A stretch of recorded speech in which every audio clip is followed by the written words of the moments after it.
I now call on Nandor Tenshos to make a valedictory statement. Nandor. Thank you, Madam Speaker. I give thanks and praise unto the Most High Jah Rastafari. I give greetings to all in the name of the Holy Trinity, the Almighty Father, the Divine Mother, the Child that is love made life. I greet the members of this House for the last time as one of you. I greet those in the gallery, and I thank you for honouring me by your presence, and especially my beloved Ngahuia Murphy. And my greetings to my anu and my apu, my friends, family, allies and supporters watching from Africa, from Europe, from Asia, from the Americas, from Australia. Jagai to you all. Madam Speaker, I was elected to this Parliament in 1999 and my life changed. I knew it would. Unlike most members of the public, I had a pretty good idea what being an MP was like. It was one of the reasons I hesitated to stand. It's life, Jim, but not as we know it. It's an intense 24/7 job.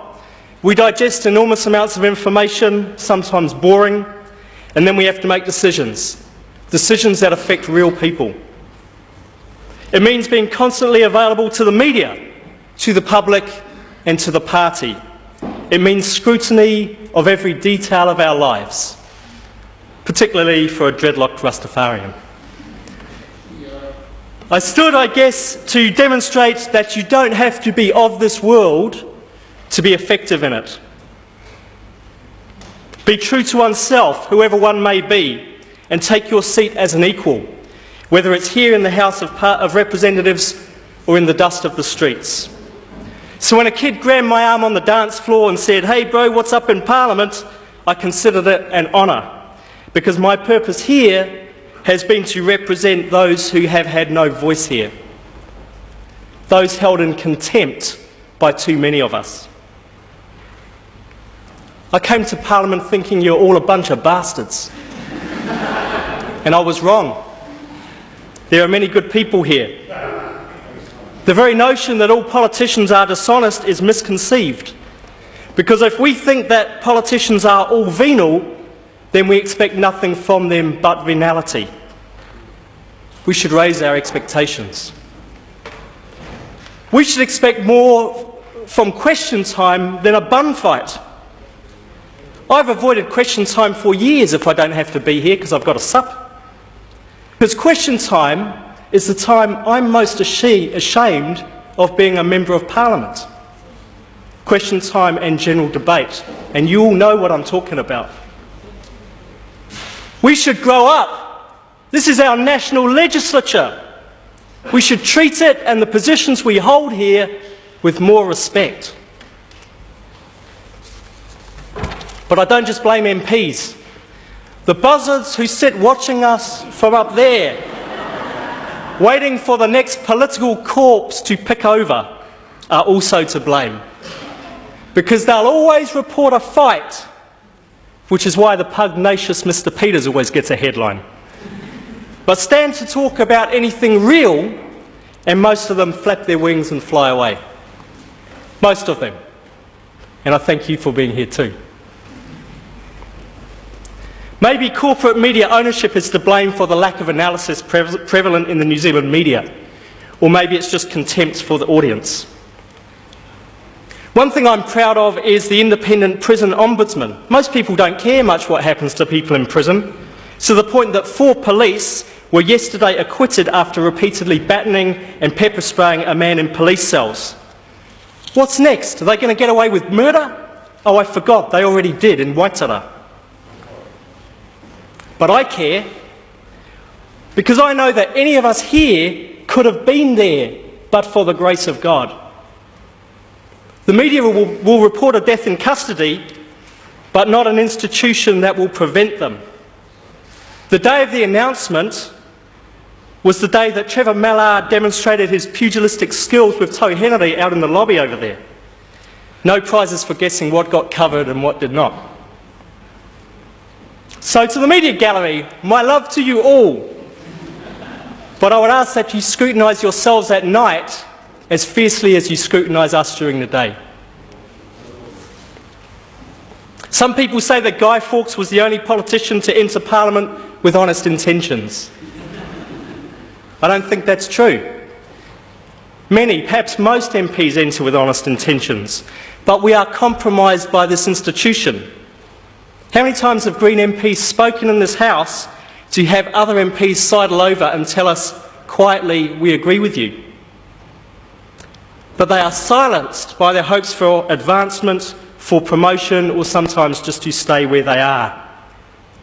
My mum used to say you have to get into the system to change it. And it's true that we need good people working within, but the danger is the system changed us as much as we change the system, if not more. And that's why I'm leaving. After 9 years, and for those members of the public who judge the behaviour of others by their own standard, no, there are no perks coming to me. After 9 years, it's time to cleanse my soul. So to all members of this House, from the most senior to the newest entrant, I pray for you that you remember the light that shines within us, so you can light a path for yourselves and for others. Because the problem is not how many people enter this place with honest intentions, but how many people leave with them intact. It's easy to slip. We become bloated by self-importance. People open doors for us, they clean our offices at night, they provide us with advice and support, and they wait on our decisions. And many thanks to all the people who do that, the friendly security, the select committee staff, advisors and cleaners. And my thanks to the fantastic Green Party staff who are up there, who are so critical to the work we do as MPs. You guys rock!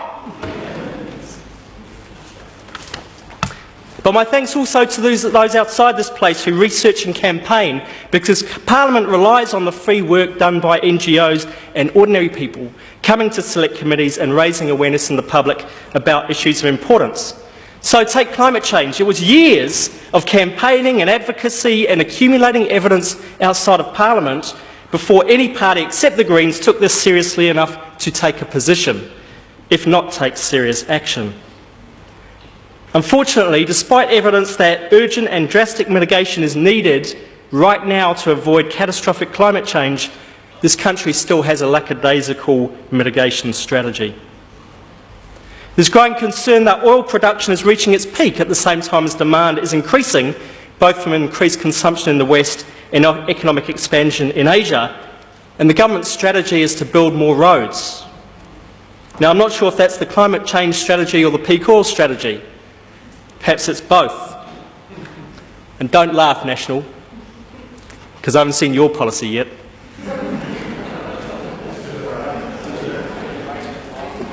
I haven't even begun to talk about metals depletion or the food insecurity and political instability that will result from climate change and peak oil, or about the sustained economic recession that will result as the global economy crashes into the ecological limits of our planet. And if you think that the life we're living in privileged countries like Aotearoa, New Zealand, is sustainable in any way, you are seriously deluded. In my view, industrial civilization is coming to an end. I believe we are in the last days of the oil age. We need to transition strategy away from a growth economy to a steady state economy. But it will not come from government, because governments are almost universally compromised by the corporate agenda of globalised trade, globalised capital transfers and globalised investment. And it doesn't matter whether it's the left hand or the right hand, it's the same brain that controls. Where it will come from, where it's already coming from, is ordinary people working in their communities. From doing transition towns, permaculture design, better transport campaigns, community sustainability plans. And I pay tribute to those far-sighted ones who are showing us the way, because as the saying goes, when the people lead, the leaders will follow. We need to make a major redesign if we want to build resilient systems that provide genuine food security, genuine energy security, and allow us to live rich, abundant and meaningful lives in a sustainable way. To do that, I believe we need a technological reform so that the protection of the integrity of ecosystems is a primary design element rather than a clip-on.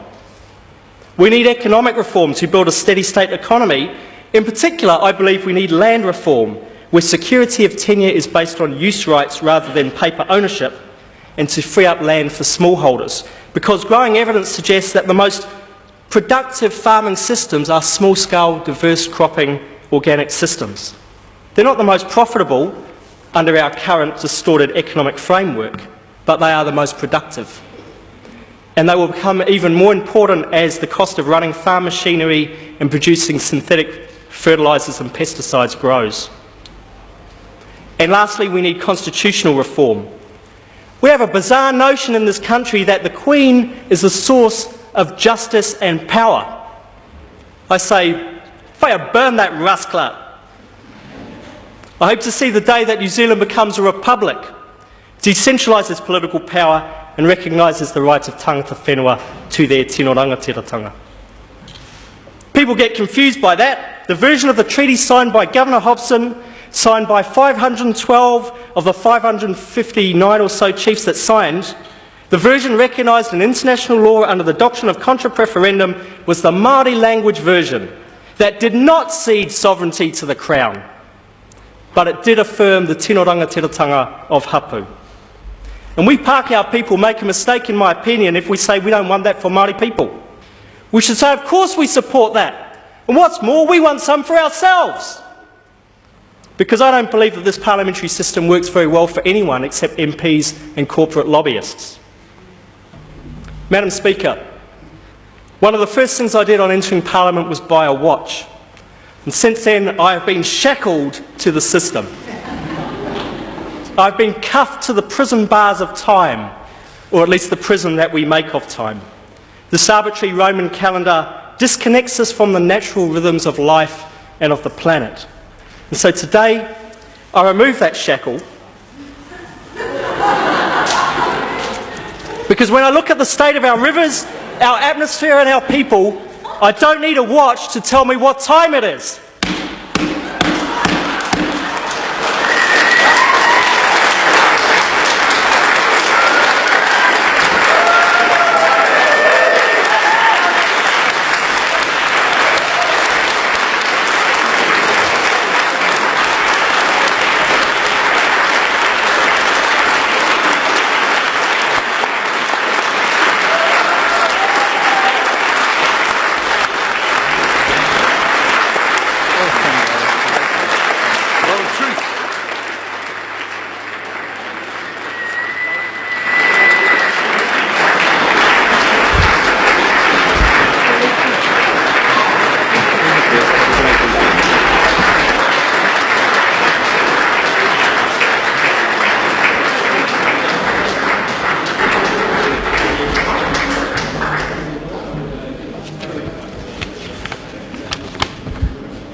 Order.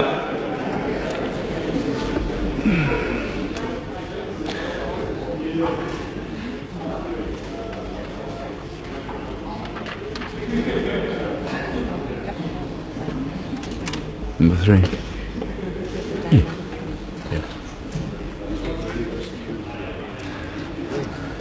Order. The House will continue with its normal business.